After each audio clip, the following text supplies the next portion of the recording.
الحمد للہ وحدہ والصلاة والسلام علی من لا نبی بعدہ اما بعد فاعوذ باللہ من الشیطان الرجیم بسم اللہ الرحمن الرحیم انفروا خفافا وثقالا وجاہدوا فی سبیل اللہ قال النبی صلی اللہ علیہ وسلم المرء مع من احب الیہ او کما قال صلی اللہ علیہ وسلم صدق اللہ وصدق رسولہ النبی الکریم اللہم صلی علی محمد وعلی آل محمد کما صلیت علی ابراہیم وعلی آل ابراہیم انکا حمید مجید اللہم بارک علی محمد وعلی آل محمد کما بارکت علی ابراہیم وعلی آل ابراہیم انکا حمید مجید۔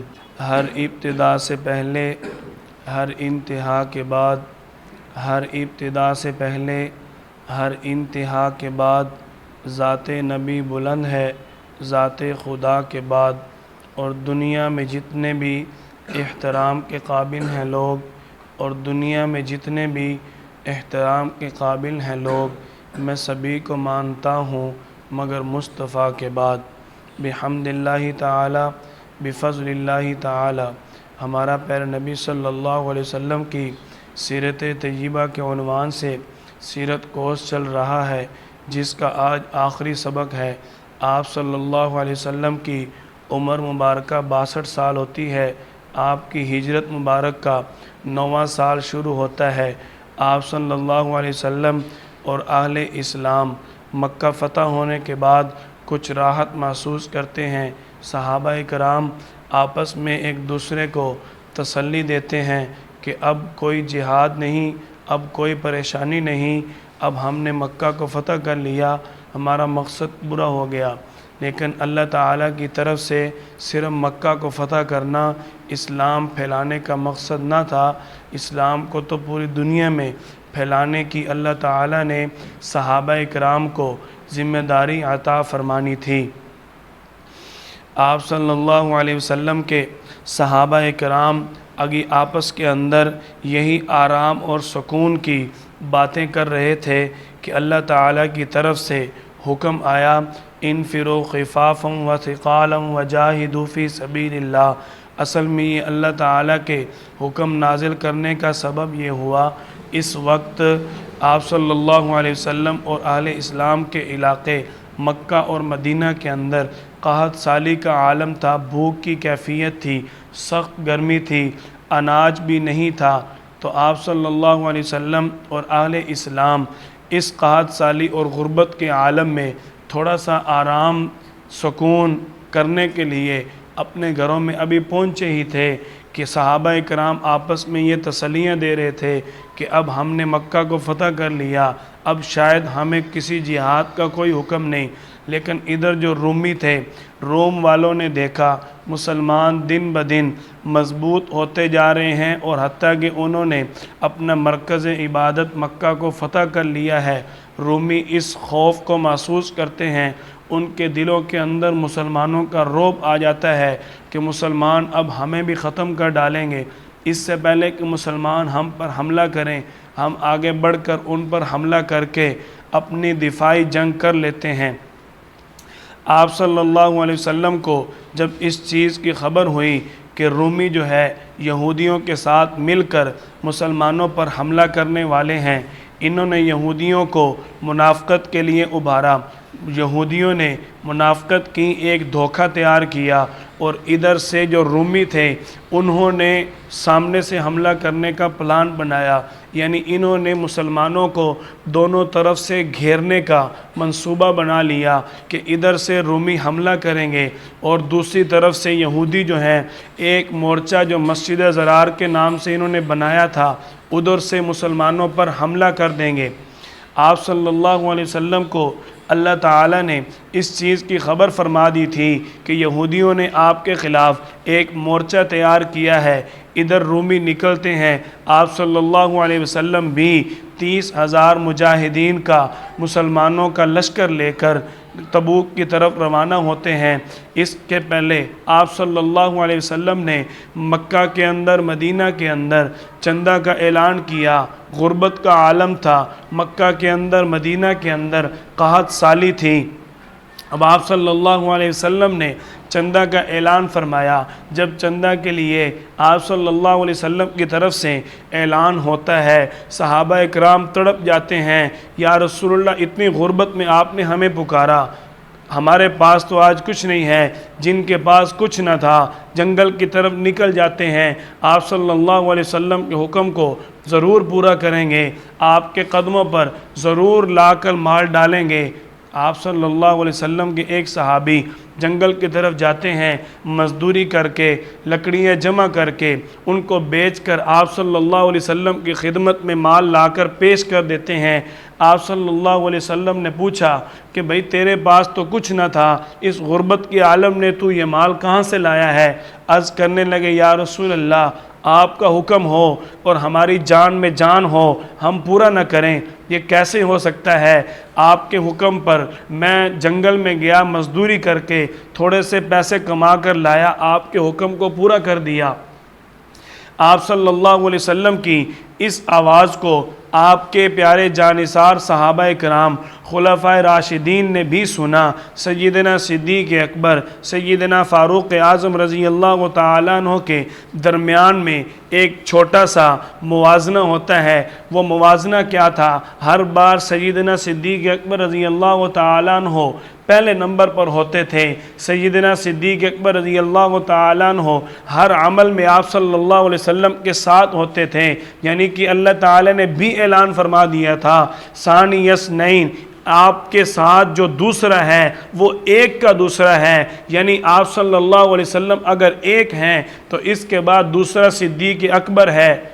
آپ صلی اللہ علیہ وسلم کو اللہ تعالیٰ نے ایسے نہیں فرمایا۔ کوئی بھی انسان دنیا کے اندر جب بھی گنتی شروع کرے گا وہ 1 سے 3 نہیں، 1 سے 2 پہلے پڑھے گا تو پھر 3 کی طرف جائے گا۔ اللہ نے ثانی اثنین ایسے نہیں فرمایا، ایک کے بعد دوسرا۔ آپ کے بعد جو دوسرا ہے، امت کا جو پہلا خلیفہ ہے، وہ سیدنا صدیق اکبر رضی اللہ تعالیٰ عنہ ہے۔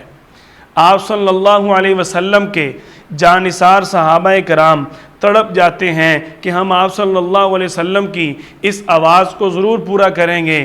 سیدنا فاروق اعظم بھی مال لینے کے لیے چل پڑتے ہیں، سیدنا صدیق اکبر بھی مال لینے کے لیے چل پڑتے ہیں۔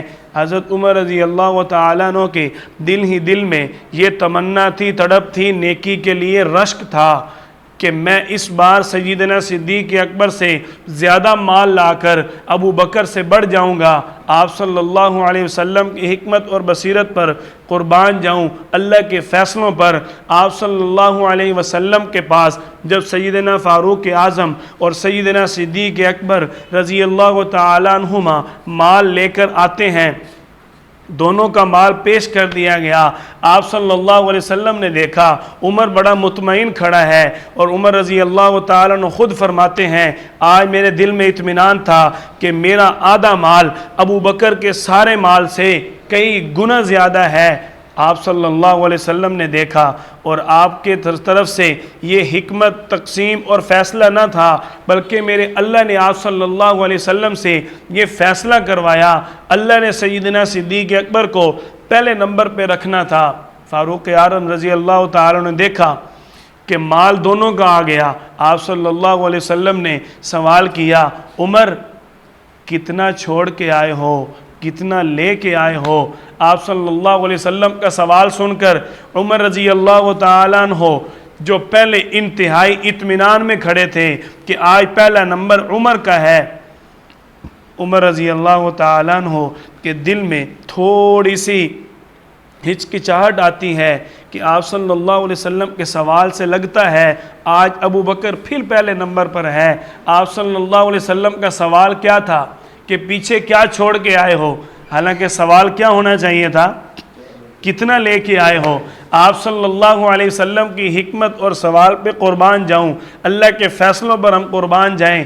آپ صلی اللہ علیہ وسلم کا سوال ہوا، عمر رضی اللہ عنہ ڈھیلے پڑ گئے کہ لگتا ہے ابو بکر پھر پہلے نمبر پر ہے۔ آپ صلی اللہ علیہ وسلم سے عرض کرتے ہیں، یا رسول اللہ آدھا لے آیا ہوں، آدھا گھر والوں کے لیے چھوڑ آیا ہوں۔ یہی سوال جب سیدنا صدیق اکبر رضی اللہ تعالیٰ عنہ سے ہوا، آپ صلی اللہ علیہ وسلم نے پوچھا ابو بکر کیا چھوڑ کے آئے ہو؟ عرض کرتے ہیں یا رسول اللہ، اللہ اور اس کے رسول کا نام چھوڑ کے آیا ہوں، باقی سب کچھ لے آیا ہوں۔ اس وقت صدیق اکبر رضی اللہ تعالیٰ عنہ کے جسم پر، تن پر ٹاٹ کا لباس تھا۔ جبریل علیہ السلام آ گئے، آ کر عرض کرتے ہیں یا رسول اللہ، اللہ تعالیٰ پوچھ رہے ہیں ابو بکر نے ٹاٹ کا لباس کیوں پہنا ہوا ہے؟ کیا اللہ کو اس چیز کا علم نہ تھا؟ اللہ کو علم تھا، اللہ نے ابو بکر کا مقام دکھانا تھا۔ ساتھ ہی جبریل علیہ السلام عرض کرتے ہیں اللہ تعالیٰ پوچھ رہے ہیں ابو بکر سے پوچھو ٹاٹ کا لباس کیوں پہنا ہوا ہے، ابو بکر سے پوچھو کیا اس حال میں مجھ سے راضی ہے؟ قربان جاؤں ابو بکر تیرے مقام پر، جس سے اللہ پوچھ رہا ہے ابو بکر تو راضی ہے؟ سیدنا صدیق اکبر رضی اللہ تعالیٰ عنہ کی آنکھوں میں آنسو آ گئے، عرض کرتے ہیں یا رسول اللہ، جو میرے پاس لباس تھا وہ میں نے آپ کے لیے حاضر خدمت کر دیا، آپ کے قدموں پر ڈال دیا۔ یا رسول اللہ، گھر میں مال نہیں تھا، اس لیے آپ کی خدمت کے لیے ٹاٹ کا لباس پہن کر اپنا لباس آپ کی خدمت کے لیے پیش کر دیا ہے۔ آپ صلی اللہ علیہ وسلم کو جبریل علیہ السلام تیسرا پیغام دیتے ہیں، اللہ تعالیٰ فرما رہے ہیں ابو بکر کو بتاؤ آج جنت کے سارے فرشتوں نے ٹاٹ کا لباس پہنا ہوا ہے۔ صدیق اکبر رضی اللہ تعالیٰ عنہ کی آنکھوں میں آنسو آ جاتے ہیں۔ ساتھ ہی اللہ تعالیٰ کا اگلا پیغام ملتا ہے کہ ابو بکر کو کہو اللہ تعالیٰ آپ کو سلام دے رہے ہیں۔ صدیق اکبر رضی اللہ تعالیٰ عنہ آنسوؤں کی جھڑی کے ساتھ آپ صلی اللہ علیہ وسلم کا اور اللہ کا شکر ادا کرتے ہیں۔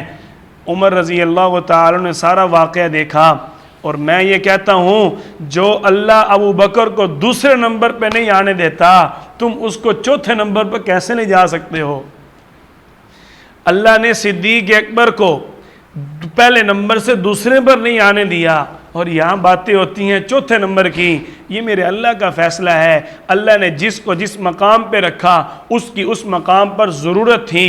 جب دشمنان اسلام مشرکین کے مقابلے کے لیے اس وقت فتنے شدید پھیل چکے تھے، عثمان رضی اللہ تعالیٰ عنہ نرم مزاج تھے، ان کے بعد ایک دلیر اور سخت مزاج بہادر آدمی کی ضرورت تھی۔ اللہ نے اس وقت سیدنا علی شیر خدا کو رکھا ہوا تھا، جو عثمان بن عفان کے بعد خلافت کے منصب پر پہنچ جاتے ہیں اور دشمنان اسلام کو سبق سکھاتے ہیں، حتیٰ کہ جو اہل اسلام کے اندر شرک پھیلا رہے تھے، حضرت علی رضی اللہ تعالیٰ عنہ کے بارے میں غلو پھیلا رہے تھے، آپ رضی اللہ تعالیٰ نے ان کو زندہ جلا دیا۔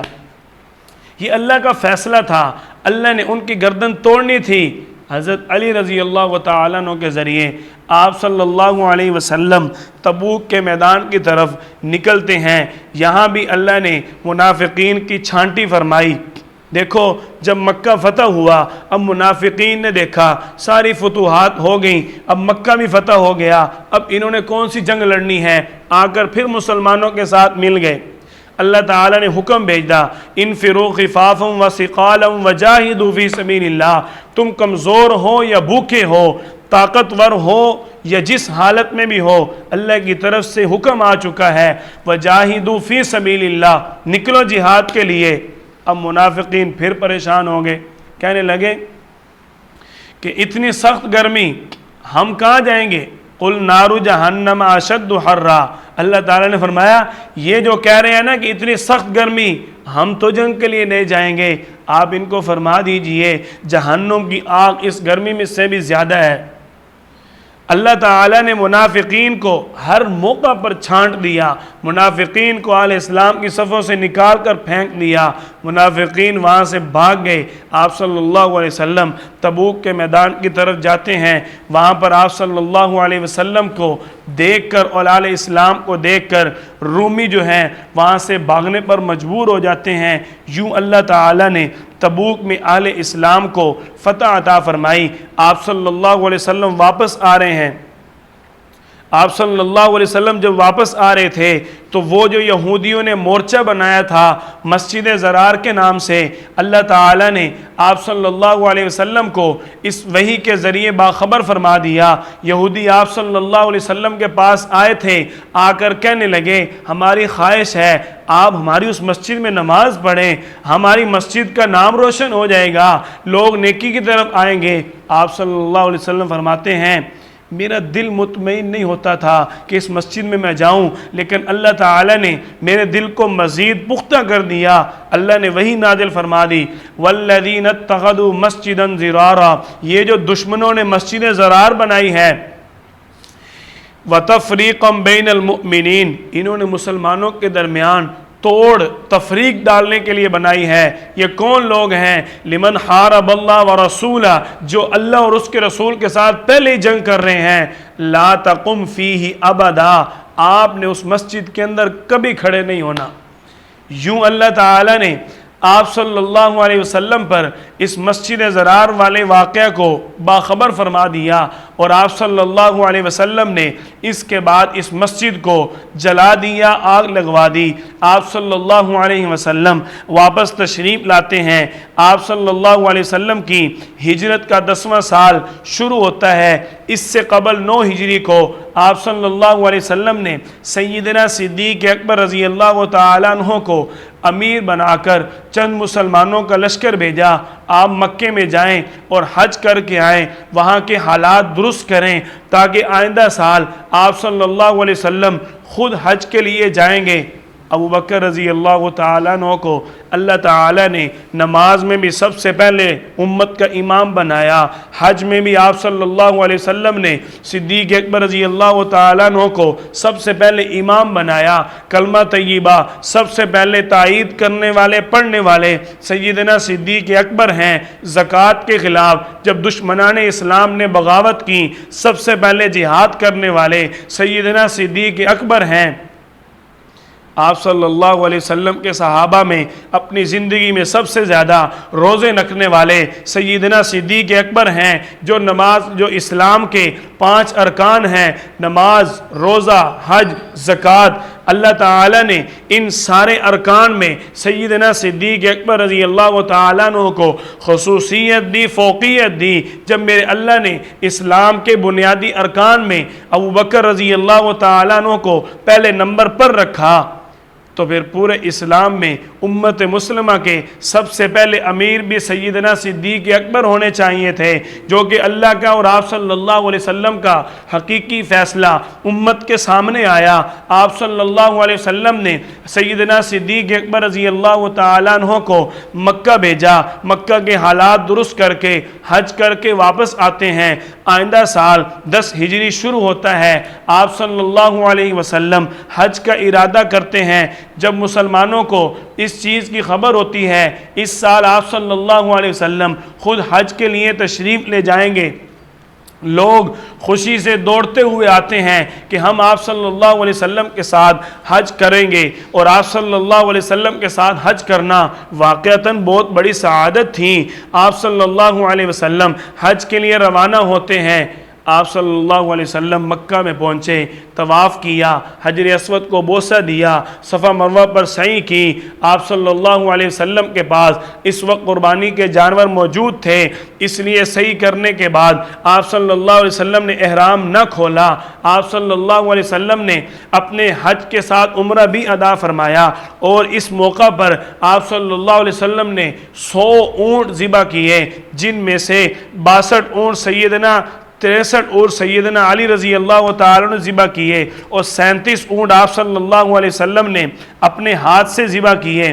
آپ صلی اللہ علیہ وسلم کے حج کے ساتھ آپ کے ساتھ تقریباً 1 لاکھ سے بھی زائد لوگ ساتھ ہیں۔ آپ صلی اللہ علیہ وسلم لوگوں کو اعلان کرتے ہیں، لوگوں حج سیکھ لو، شاید اس کے بعد تجھے حج سکھانے والا اس طرح کا معلم نہ ملے۔ واقعتاً یہ حقیقت تھی۔ آپ صلی اللہ علیہ وسلم حج کر رہے ہیں، کتنا خوبصورت منظر ہوگا، آپ کی زبان پر اللہ کی توحید کے ترانے، لبیک اللہم لبیک لا شریک شریک لک لبیک ان الحمد والنعمت لک والملک لا شریک لک۔ آپ صلی اللہ علیہ وسلم حج کر رہے ہیں، تلبیہ پڑھتے ہیں، پیچھے امت بھی تلبیہ پڑھتی جا رہی ہے۔ کتنا خوبصورت منظر تھا۔ آپ صلی اللہ علیہ وسلم عرفات میں تشریف لے جاتے ہیں۔ میدان عرفات میں آپ صلی اللہ علیہ وسلم نے خطبہ حجۃ الوداع ارشاد فرمایا، خطبہ حجۃ الوداع ارشاد فرمایا۔ اس خطبہ کے اندر آپ صلی اللہ علیہ وسلم نے سب سے پہلے اللہ کے حکم کا اظہار کیا۔ اے لوگوں، اللہ کی طرف سے حکم آ چکا، یا ایھا الذین آمنوا اتقوا اللہ وذروا ما بقی من الربا ان کنتم مؤمنین۔ اگر تم ایمان والے ہو، سود آج کے بعد حرام ہے۔ وَأَحَلَّ اللَّهُ الْبَيْعَ، بے تجارت حلال ہے۔ وَحَرَّمَ الرِّبَا، سود کو اللہ نے حرام قرار دیا ہے۔ اور سب سے پہلے میں اعلان کرتا ہوں، میرے چچا عباس بن عبد المطلب کا سود جن لوگوں پر تھا سارے کا سارا معاف ہے۔ لہٰذا تم میں کوئی بھی اگر سود کے معاملات رکھتا ہے، آج سے سب کے سودی معاملات ختم، اپنا پورا حق لیں گے۔ کوئی بھی سود کی رقم ایک دوسرے سے لینے کا حق نہیں رکھے گا۔ آپ صلی اللہ علیہ وسلم نے فرمایا، یتیموں کا خیال رکھنا، یتیموں پر ظلم نہ کرنا۔ اللہ تعالیٰ نے فرمایا ہے، ان الذین یأکلون اموال الیتامی ظلما انما یأکلون فی بطونہم نارا، جو لوگ یتیموں کا مال کھاتے ہیں اللہ تعالیٰ ان کے پیٹ کو جہنم کی آگ سے بھر دیتے ہیں۔ وَسَيَصْلَوْنَ سَعِيرًا، اور ان قریب یہ سارے کے سارے جہنم میں جائیں گے، ان کا ٹھکانہ جہنم ہوگا۔ آپ صلی اللہ علیہ وسلم نے سب کو یہی درس دیا کہ آپس میں تمہاری الفت اور محبت ہونی چاہیے۔ آپ صلی اللہ علیہ وسلم کے حجۃ الوداع کے جو نکات تھے، ان میں آپ صلی اللہ علیہ وسلم نے امیر کی اطاعت کی بھی بات فرمائی۔ فرمایا، اگر تمہارا کوئی سیاہ رنگ کا کان کٹا غلام بھی ہو، وہ بھی تمہارا امیر بن جائے، اس کی اطاعت ضرور کرنا، اس کی بات کو کبھی ٹھکرانا نہیں، اس کی ہر بات کو مان کر چلو گے۔ امیر کی اطاعت میں تمہارے لیے کامیابی ہے، کیونکہ اللہ تعالیٰ کا ہاتھ جماعت پر ہوتا ہے۔ جماعت متحد وہی ہوتی ہے جو امیر کی اطاعت کرتی ہے۔ آپ صلی اللہ علیہ وسلم حج مبارک سے واپس آ رہے ہیں۔ غدیر خم کے موقع پر اللہ تعالیٰ کی طرف سے آخری آیت نازل ہوتی ہے، الیوم اکملت لکم دینکم واتممت علیکم نعمتی ورضیت لکم الاسلام دینا، کہ آپ صلی اللہ علیہ وسلم غدیر خم کے موقع پر پہنچتے ہیں۔ اللہ تعالیٰ نے وہی نازل فرمائی کہ اب آپ پر دین کی تکمیل ہو گئی، اسلام مکمل ہو گیا۔ آپ صلی اللہ علیہ وسلم پر جب یہ آیت نازل ہوئی، آگے بڑھتے ہیں، آپ صلی اللہ علیہ وسلم کے پاس آپ کے ایک صحابی ابو سلمہ رضی اللہ تعالیٰ عنہ غالباً جن کا نام ہے، عرض کرتے ہیں، یا رسول اللہ، آپ نے کہا تھا جہالت کے دور کی ناراضگیاں، لڑائی جھگڑے سب کچھ آپس میں معاف کر دو، ایک ہو جاؤ۔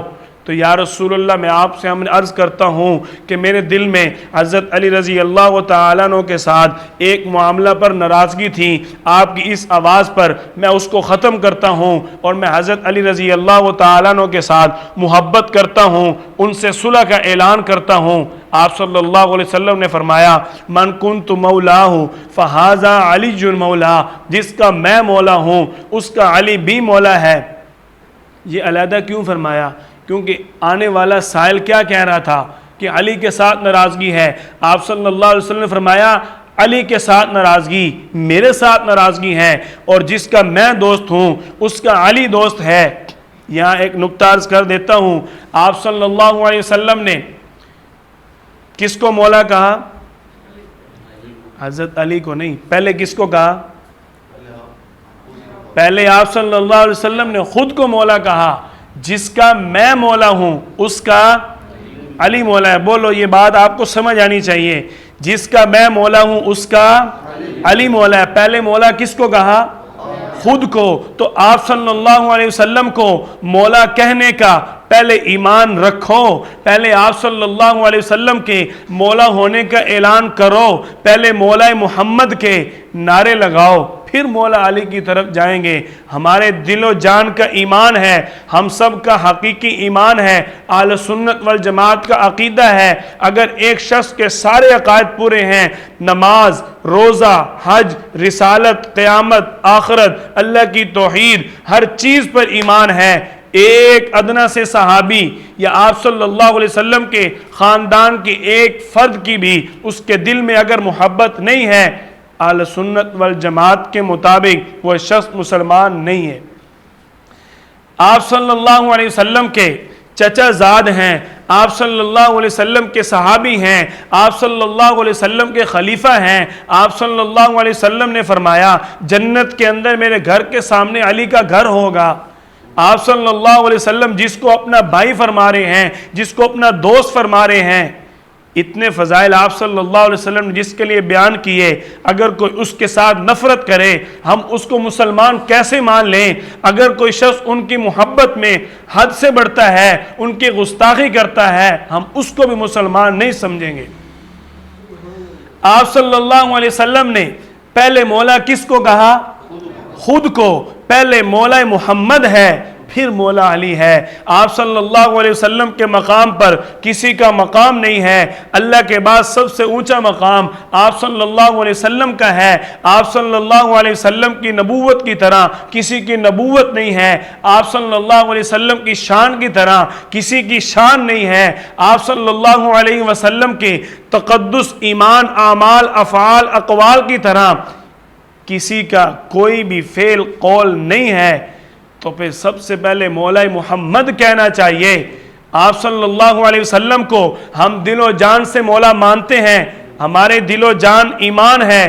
آپ صلی اللہ علیہ وسلم کی ذات ہم سب کی شان ہے، آپ صلی اللہ علیہ وسلم ہم سب کے مولا ہیں۔ کیوں جی؟ ہمارے مولا ہیں نا۔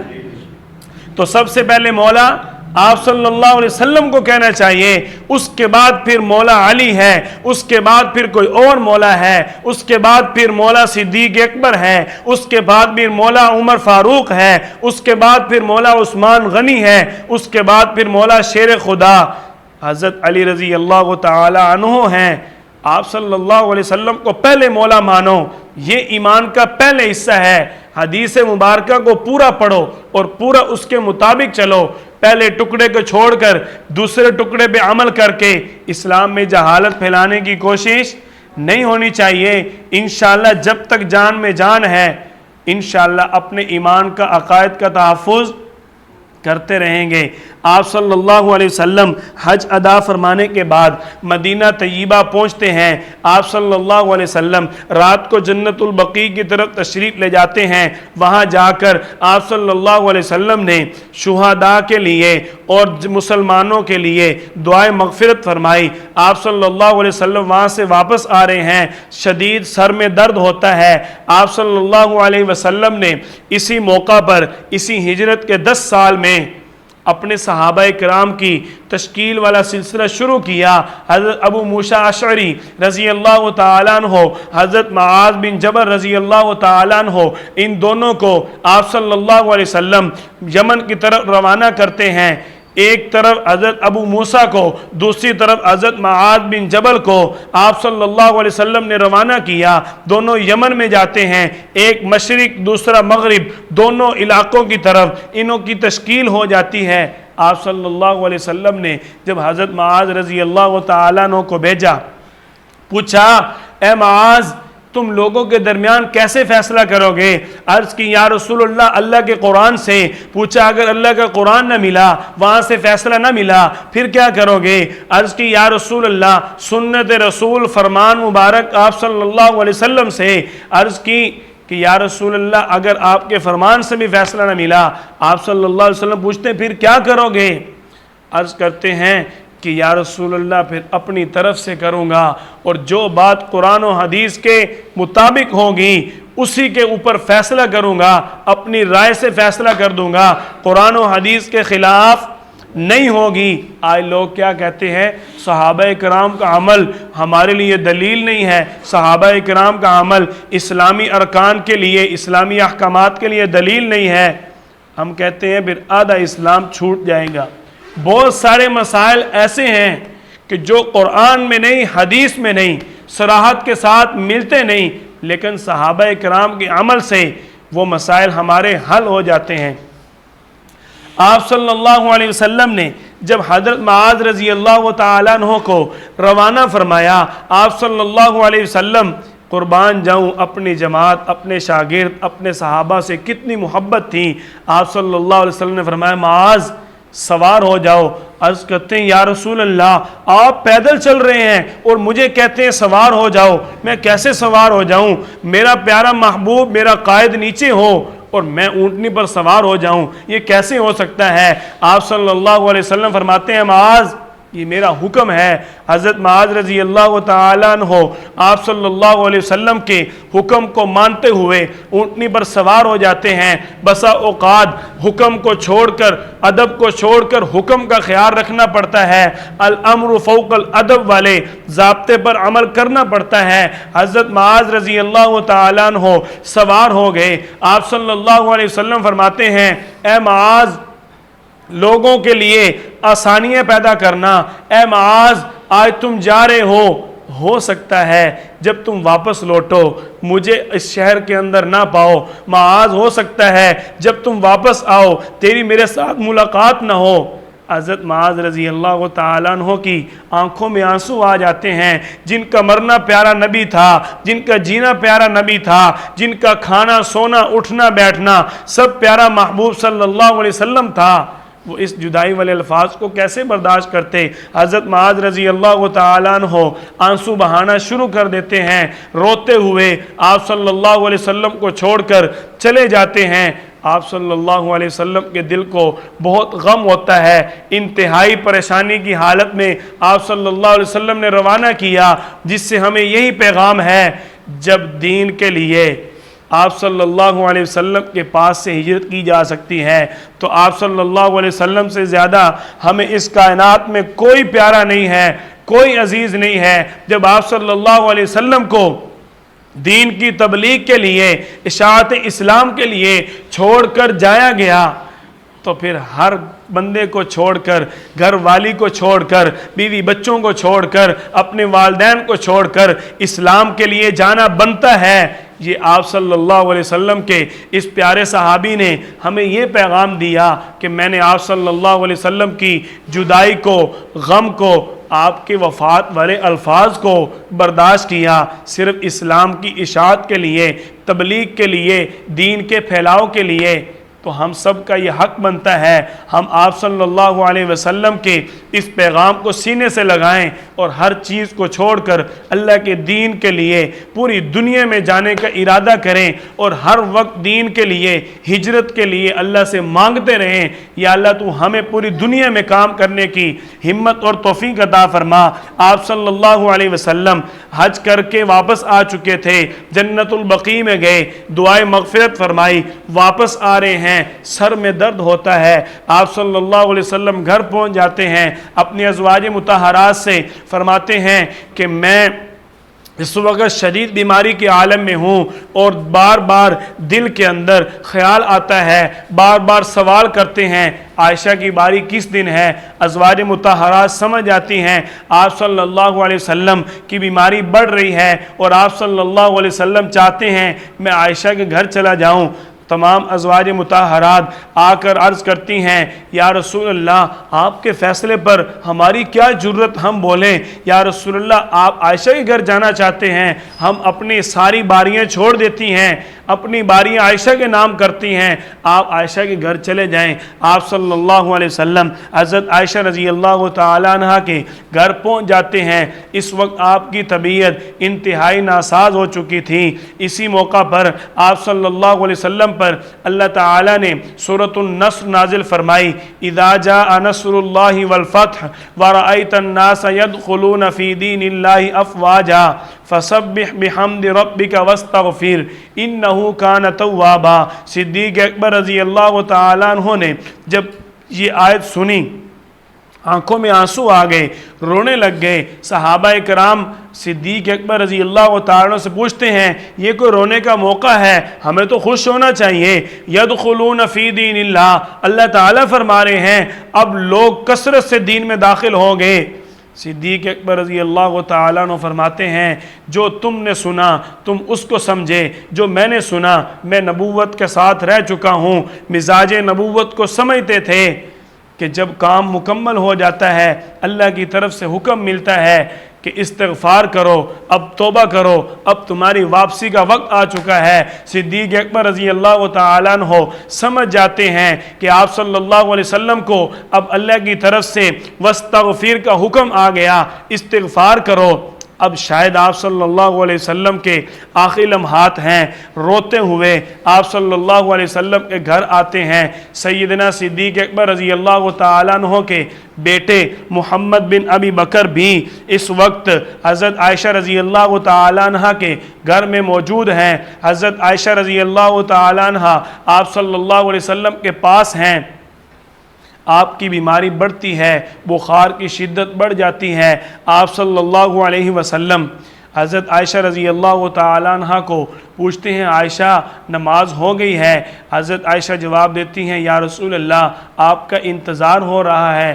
آپ صلی اللہ علیہ وسلم بے ہوش ہو جاتے ہیں، بیماری کی شدت اتنی بڑھ گئی۔ آپ صلی اللہ علیہ وسلم نے حضرت عائشہ کو ہوش آنے پر فرمایا عائشہ گھر کے اندر 7 دینار پڑے ہیں، وہ دینار اللہ کے راستے میں خرچ کر دو، فوراً خرچ کر دو، صدقہ کر دو، میں اللہ کے دربار میں جانے والا ہوں۔ آپ صلی اللہ علیہ وسلم یہ فرما کر بے ہوش ہو جاتے ہیں۔ حضرت عائشہ رضی اللہ تعالیٰ عنہ خاموش ہوتی ہیں، سارے آپ صلی اللہ علیہ وسلم کی سخت بیماری کی وجہ سے پریشان ہیں۔ حضرت فاطمہ رضی اللہ تعالیٰ عنہ اپنے ابا آپ صلی اللہ علیہ وسلم کے پاس آتی ہیں، آ کر آپ صلی اللہ علیہ وسلم کے پاس رونے لگ جاتی ہیں۔ آپ صلی اللہ علیہ وسلم کا معمول مبارک تھا جب آپ کی کوئی بھی بیٹی آپ کے گھر آتی آپ صلی اللہ علیہ وسلم بیٹی کے استقبال کے لیے کھڑے ہو جاتے۔ یہ آپ صلی اللہ علیہ وسلم کا بیٹیوں کے ساتھ محبت کرنا ہے۔ آج ہم بیٹیوں کے آنے پر منہ چڑھاتے ہیں، ابھی تو پچھلے ماہ آئی تھی، آج پھر بچوں کو لے کر آ گئی ہے، اس کو اور کام ہی نہیں ہے۔ ہم بیٹیوں کے آنے پر منہ چڑھاتے ہیں، ماتھے میں بل پڑ جاتے ہیں۔ آپ صلی اللہ علیہ وسلم کا مبارک عمل دیکھیں، بیٹی گھر میں آتی تھی، کھڑے ہو جاتے تھے، استقبال کرتے تھے، بیٹی کی پیشانی پر بوسہ دیا کرتے۔ آپ صلی اللہ علیہ وسلم آج اتنے بیمار ہیں، حضرت فاطمہ رضی اللہ تعالیٰ عنہ آتی ہیں، آپ صلی اللہ علیہ وسلم کو دیکھ کر آنسو بہانا شروع کر دیتی ہیں۔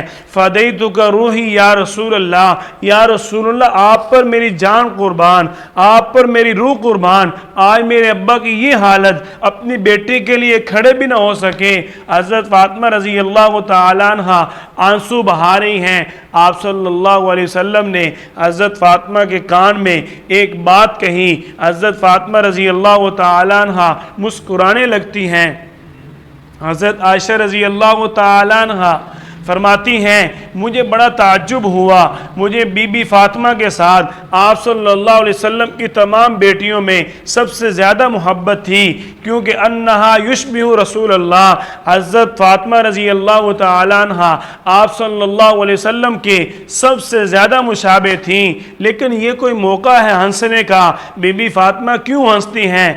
آپ صلی اللہ علیہ وسلم نے حضرت فاطمہ کے کان میں فرمایا تھا کہ میرے دنیا سے جانے کے بعد سب سے پہلے میرے ساتھ فاطمہ تیری ملاقات ہوگی، سب سے پہلے تیرا انتقال ہوگا۔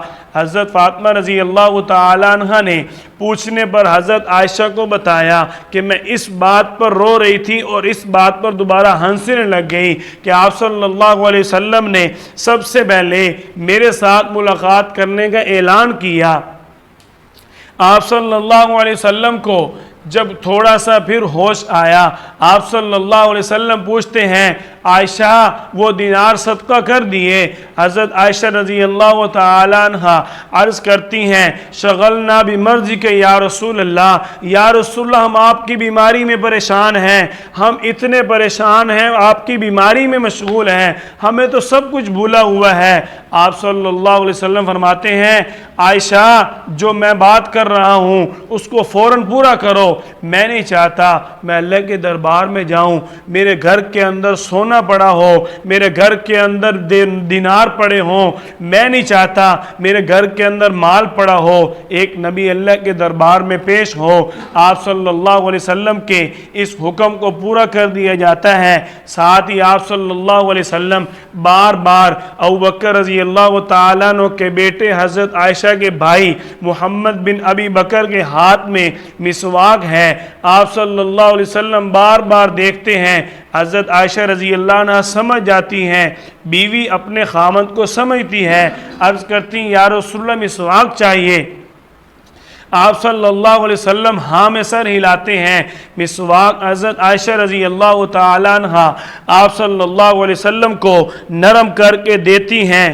حضرت عائشہ رضی اللہ تعالیٰ عنہ فرماتی ہیں آپ صلی اللہ علیہ وسلم کے بطن مبارک کے اندر آخر شیء الذی دخلت، سب سے آخر میں جو چیز آپ کے بطن مبارک میں گئی وہ میرا لعاب تھا، اور سب سے آخر میں جو آپ صلی اللہ علیہ وسلم کی گود بنی وہ میری گود تھی، سب سے آخر میں جو آپ صلی اللہ علیہ وسلم کی بیویوں میں باری آئی وہ میری باری تھی، گھر بھی میرا تھا، باری بھی میری تھی، سینہ بھی میرا تھا، گود بھی میری تھی، اور سب سے آخری آپ صلی اللہ علیہ وسلم کے پیٹ مبارک کے اندر جانے والا لعاب بھی میرا تھا۔ حضرت عائشہ رضی اللہ تعالیٰ عنہ آپ صلی اللہ علیہ وسلم سے یہ اعزاز لیتی ہیں کہ آپ صلی اللہ علیہ وسلم کا لعاب مبارک سب سے آخر میں جو نصیب ہوا یہ حضرت عائشہ کو نصیب ہوا۔ آپ صلی اللہ علیہ وسلم پھر پوچھتے ہیں عائشہ نماز؟ جواب ملتا ہے یا رسول اللہ آپ کا انتظار ہو رہا ہے، صحابہ کرام منتظر ہیں۔ صحابہ کرام بہت پریشان تھے، انتہائی غم زدہ تھے۔ آپ صلی اللہ علیہ وسلم فرماتے ہیں ابو بکر کو کہو لوگوں کے امام بن کے نماز پڑھا دیں۔ آپ صلی اللہ علیہ وسلم کو حضرت عائشہ جواب دیتی ہیں یا رسول اللہ میرا ابا نرم دل والا ہے، وہ آپ کی جدائی کو مصلی پر برداشت نہیں کرے گا، آپ کسی اور کو فرما دیں۔ آپ صلی اللہ علیہ وسلم فرماتے ہیں عائشہ تو مصر کی عورتوں والے کام کرتی ہے، چھوڑ دیں اس کام کو، میرے حکم کو پورا کرو۔ آپ صلی اللہ علیہ وسلم کے اس حکم کو سیدنا صدیق اکبر رضی اللہ تعالیٰ عنہ تک پہنچا دیا جاتا ہے۔ آپ رضی اللہ تعالیٰ عنہ انتہائی غم اور پریشانی کی حالت میں، کتنا بڑا صدمہ تھا، کتنا بڑا دکھ تھا، جس ماحول کے اندر، جس مسجد کے اندر آپ صلی اللہ علیہ وسلم کو مصلی پر دیکھا کرتے تھے۔ میں مثال عرض کرتا ہوں، ایک محلے کا کوئی امام دنیا سے چلا جائے، محلے والوں کی کیفیت بدل جاتی ہے۔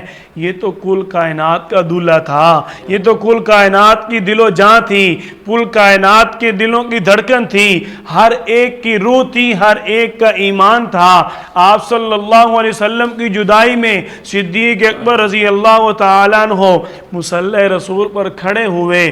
آپ رضی اللہ تعالیٰ عنہ فرماتے ہیں کہ میں اس وقت بتا نہیں سکتا، مجھے یوں لگ رہا تھا آج دنیا ختم ہو چکی ہے، میرے پاؤں کے نیچے زمین نہیں ہے۔ آپ رضی اللہ تعالیٰ عنہ مصلی پر کھڑے ہیں، صحابہ کرام آنسوؤں کے ساتھ صدیق اکبر رضی اللہ تعالیٰ عنہ کے پیچھے نماز پڑھتے ہیں۔ آج آپ صلی اللہ علیہ وسلم کی بیماری اتنی بڑھ گئی، آج آپ مسجد بھی نہ آ سکے۔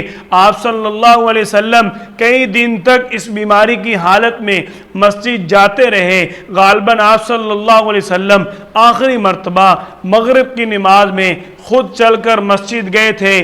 اس کے بعد آپ صلی اللہ علیہ وسلم فرماتے ہیں تھوڑا سا ہوش آیا، آپ نے فرمایا میرے اوپر پانی ڈالو۔ جب آپ صلی اللہ علیہ وسلم پر پانی ڈالا گیا آپ کو کچھ افاقہ ہوا۔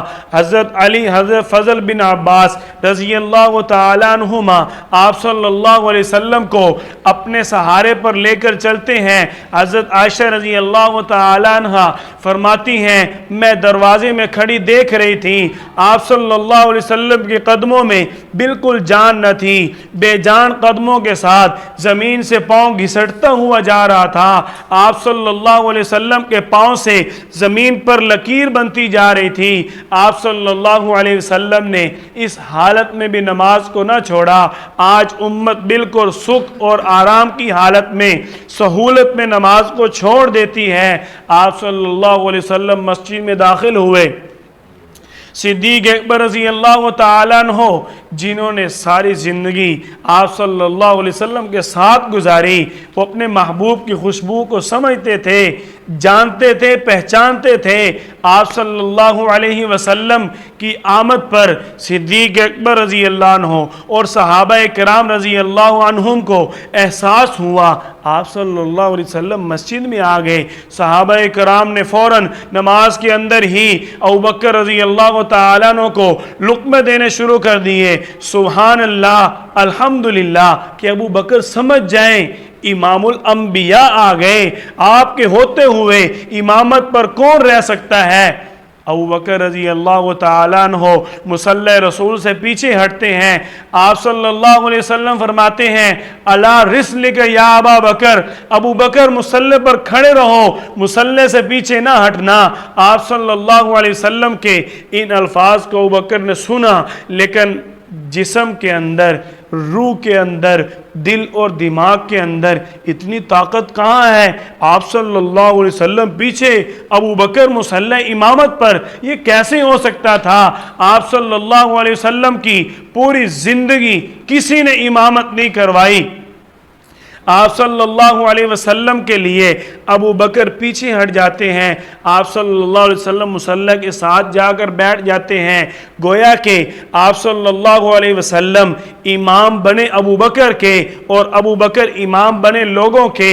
آپ اس بیماری کے عالم میں بلند آواز سے تکبیر نہیں کہہ سکتے تھے، آپ صلی اللہ علیہ وسلم تکبیر کہتے، ابو بکر رضی اللہ عنہ بلند آواز سے تکبیر کہتے، نماز مکمل ہو جاتی ہے۔ آپ صلی اللہ علیہ وسلم فرماتے ہیں ابو بکر، میں نے کہا تھا مصلی پر کھڑے رہو، پھر تم مصلی سے کیوں ہٹ گئے؟ عرض کرتے ہیں مالک ابن ابی قحافہ، یا رسول اللہ آپ بھی کمال کرتے ہیں، ابن ابی قحافہ کے بیٹے کی یہ کیا جرت ہے، آپ کے ہوتے ہوئے مصلی پر کھڑا رہے؟ یا رسول اللہ میں آپ کے ہوتے ہوئے مصلی پر کیسے رک سکتا ہوں؟ آپ صلی اللہ علیہ وسلم کو ممبر پر بٹھایا جاتا ہے۔ آج آپ صلی اللہ علیہ وسلم ممبر کی دوسری سیڑھی پر بھی نہ چڑھ سکے، آخری سیڑھی پر بٹھایا گیا۔ آپ صلی اللہ علیہ وسلم نے صحابہ کرام سے مخاطب ہو کر فرمایا میں تمہارے اندر شاید آخری لمحات میں ہوں، اور آپ نے فرمایا میں دیکھ رہا ہوں تم اس بات میں یقین نہیں رکھ رہے کہ میرے ساتھ کیا ہونے والا ہے۔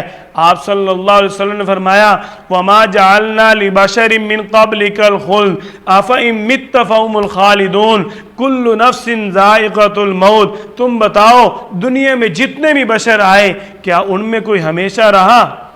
آپ صلی اللہ علیہ وسلم کے یہ الفاظ سن کر صحابہ کرام فرماتے ہیں ہمارے دل ہمارے منہ کو آ رہے تھے کہ یہ آپ صلی اللہ علیہ وسلم کیوں فرما رہے ہیں کہ میں اب دنیا سے جانے والا ہوں۔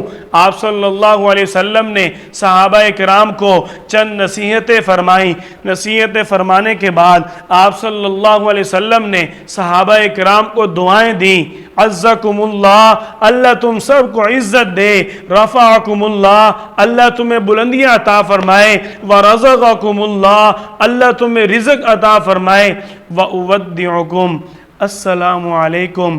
آپ صلی اللہ علیہ وسلم فرماتے ہیں اب میں تمہیں الوداع کہتا ہوں، السلام علیکم، تم پر سلامتی ہو۔ صحابہ کرام فرماتے ہیں جب آپ صلی اللہ علیہ وسلم نے وَأُوَدِّعُكُمْ الوداع کہا ہمارے سینے پھٹے نہ تھے، لیکن ہم یہ ضرور کہتے ہیں ہمارے جسم میں جان نہ تھی۔ آپ صلی اللہ علیہ وسلم کی جدائی، آپ اپنے گھر میں تشریف لے جاتے ہیں، حضرت عائشہ رضی اللہ تعالیٰ عنہ کے بستر پر لیٹ جاتے ہیں۔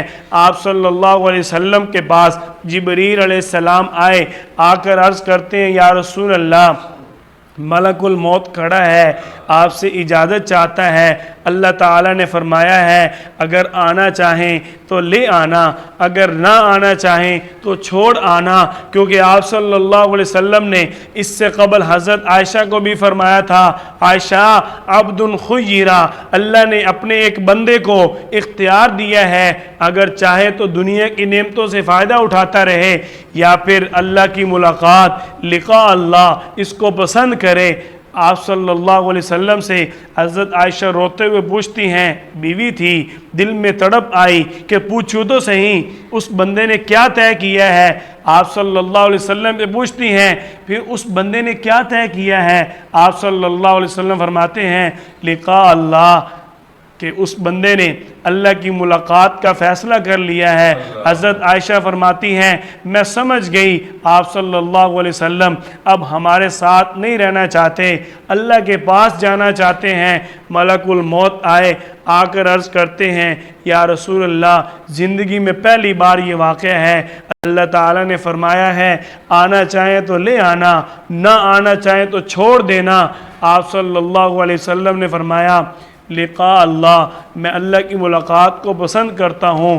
آپ کی زبان مبارک پر آخری الفاظ تھے الصلاۃ، لوگوں نماز نہ چھوڑنا، وما ملکت ایمانکم، اپنے ملازم اپنے ماتحت پر ظلم نہ کرنا، سختی نہ کرنا، ان کی استطاعت سے زیادہ ان پر بوجھ نہ ڈالنا۔ آپ صلی اللہ علیہ وسلم کے آخری الفاظ، حضرت عائشہ فرماتی ہیں، صحیح بخاری کی روایت ہے، آپ صلی اللہ علیہ وسلم کی آنکھیں چھت کی طرف تھیں، آپ فرما رہے تھے اللہم الرفیق الاعلیٰ، اللہم الرفیق الاعلیٰ، اے اللہ مجھے اپنا دوست بنا لے، اے اللہ مجھے اپنے ساتھ ملا دے، یا اللہ جہاں صدیق اور انبیاء شہداء ہیں، جہاں صالحین کا مقام ہے، مجھے بھی اپنے پاس بلا لے۔ آپ صلی اللہ علیہ وسلم کے انہی الفاظ کے ساتھ آپ کی آنکھیں ٹھہر جاتی ہیں۔ حضرت عائشہ رضی اللہ تعالیٰ عنہ فرماتی ہیں آپ صلی اللہ علیہ وسلم کے یہ آخری لمحات تھے۔ آپ صلی اللہ علیہ وسلم نے فرمایا تھا کہ میرا جنازہ کوئی نہیں پڑھائے گا، کیونکہ آپ صلی اللہ علیہ وسلم امام الانبیاء تو خود تھے، آپ کا امام کون بن سکتا ہے؟ فرمایا سب سے پہلے میرے خاندان کی عورتیں داخل ہوں گی، میرے خاندان کے مرد داخل ہوں گے، اس کے بعد میرے صحابہ کرام آئیں گے، باری باری سب آئیں گے۔ آپ صلی اللہ علیہ وسلم کی میت مبارک کے سامنے، آپ صلی اللہ علیہ وسلم کی جسم اطہر کے سامنے کھڑے ہو کر درود پاک پڑھیں گے، اور یہی آپ صلی اللہ علیہ وسلم کا جنازہ تھا۔ آپ صلی اللہ علیہ وسلم کے کفن دفن کا انتظام ہوتا ہے، حضرت علی رضی اللہ تعالیٰ عنہ، حضرت قاسم بن عباس رضی اللہ تعالیٰ عنہ اور دیگر صحابہ کرام مل کر آپ صلی اللہ علیہ وسلم کو غسل دیتے ہیں، اور آپ صلی اللہ علیہ وسلم کو دفنانے کا انتظام ہوتا ہے۔ آپ صلی اللہ علیہ وسلم کے دفنانے کے بارے میں جب بات ہوئی، پوچھا گیا کہ آپ صلی اللہ علیہ وسلم کی قبر کہاں ہوگی، سیدنا صدیق اکبر رضی اللہ تعالیٰ عنہ فرماتے ہیں کہ جو بھی نبی جس جگہ پر بھی اس دنیا سے رخصت ہوا اس کی قبر اسی جگہ پر بنی، کیونکہ وہ اللہ تعالیٰ کی طرف سے اسی کے لیے قبر کا انتخاب ہوتا تھا۔ آپ صلی اللہ علیہ وسلم حضرت عائشہ کے حجرے میں اس دنیا میں ہم سے جدا ہوئے۔ آپ صلی اللہ علیہ وسلم کی روح اللہ تعالیٰ کے دربار میں پہنچ جاتی ہے، اور آپ صلی اللہ علیہ وسلم کو دفنا دیا جاتا ہے۔ آپ صلی اللہ علیہ وسلم کی روح اللہ تعالیٰ کے پاس ہے، اور آپ صلی اللہ علیہ وسلم آج بھی اپنی اس قبر کے اندر حیات ہیں، زندہ ہیں۔ ہم سب کا یہ ایمان ہے، جب آپ کے روضہ مبارک پر جا کر درود پڑھا جاتا ہے، سلام پیش کیا جاتا ہے، آپ صلی اللہ علیہ وسلم سنتے بھی ہیں، جواب بھی دیتے ہیں۔ آپ صلی اللہ علیہ وسلم کے جب اس جدائی کا غم صحابہ کرام کو ملا کیفیت ہی بدل گئی۔ صحابہ کرام انتہائی پریشان ہیں۔ حضرت عمر رضی اللہ تعالیٰ عنہ تلوار لے کر مدینہ کے اندر پھر رہے ہیں۔ اگر کسی نے کہا آپ صلی اللہ علیہ وسلم اس دنیا سے چلے گئے، سر قلم کر دوں گا، میں آپ صلی اللہ علیہ وسلم کی جدائی برداشت نہیں کرتا۔ آپ صلی اللہ علیہ وسلم کی جدائی کی یہ کیفیت آپ کے پیارے صحابی سیدنا صدیق اکبر رضی اللہ تعالیٰ عنہ نے دیکھی، اور آ کر ممبر پر بیٹھے، آ کر خطبہ ارشاد فرماتے ہیں وَمَا مُحَمَّدٌ إِلَّا رَسُولٌ قَدْ خَلَتْ مِن قَبْلِهِ الرُّسُلُ۔ تم مجھے بتاؤ دنیا میں جتنے بھی پیغمبر آئے، آپ صلی اللہ علیہ وسلم کو بھی اللہ نے پیغمبر بنا کر بھیجا، کیا ان کے ماننے اور چاہنے والے جب وہ پیغمبر دنیا سے جاتا تھا کیا اس کو چھوڑ دیتے تھے؟ تو یہی پیغام آپ صلی اللہ علیہ وسلم کے بارے میں جب صدیق اکبر رضی اللہ تعالیٰ عنہ نے دیا، صحابہ کرام اسی آیت کی تلاوت شروع کر دیتے ہیں۔ حضرت عمر رضی اللہ تعالیٰ عنہ، حضرت ابن عباس رضی اللہ تعالیٰ عنہ یہ فرماتے ہیں کہ ہم نے جب ابو بکر رضی اللہ تعالیٰ عنہ کی ان آیت کو سنا، ان الفاظ کو سنا، ہم سمجھ رہے تھے کہ شاید اس آیت کو ہمارے اندر کوئی بھی نہیں جانتا، صرف ابو بکر ہی جانتے تھے، اور ہم سب اس آیت کو اپنے دل میں یقین بٹھانے کے لیے، تسلی دینے کے لیے بار بار پڑھ رہے تھے کہ ہمارے دل میں یہ اطمینان بیٹھ جائے آپ صلی اللہ علیہ وسلم واقعی اس دنیا سے جا چکے۔ سیدنا صدیق اکبر رضی اللہ تعالیٰ عنہ نے آپ صلی اللہ علیہ وسلم کی جدائی کو برداشت کیا۔ کیفیت کیا ہوتی ہے؟ کبھی کبھی شام کے راستے پر کھڑے ہوتے ہیں، شاید آپ صلی اللہ علیہ وسلم معجزانہ طور پر آ جائیں۔ سیدنا بلال رضی اللہ تعالیٰ عنہ مدینہ کے اندر لوگوں سے پوچھتے ہیں میرا محبوب کہیں دیکھا ہو؟ آپ صلی اللہ علیہ وسلم کی جدائی کا غم کتنا بڑا غم تھا، جب سے دنیا بنی ہے اس دن سے لے کر آج تک اس سے بڑا صدمہ کل کائنات میں نہ کبھی کسی کو ملا ہے اور نہ تا قیامت ملے گا۔ آپ صلی اللہ علیہ وسلم کی جدائی، آپ کا وصال کتنا بڑا صدمہ ہے، اس کو بیان کرنے کے لیے زبان تو زبان، لیکن جنہوں نے اس کو لکھا میں یہ کہتا ہوں اس قلم کو بھی بہت حوصلے کی ضرورت پڑی ہوگی۔ اللہ تعالی ہم سب کو آپ صلی اللہ علیہ وسلم کی سیرت طیبہ کو یاد رکھنے کی، پڑھنے کی، عمل کرنے کی، آگے پھیلانے کی توفیق عطا فرمائے۔ وآخر دعوانا ان الحمد للہ رب العالمین۔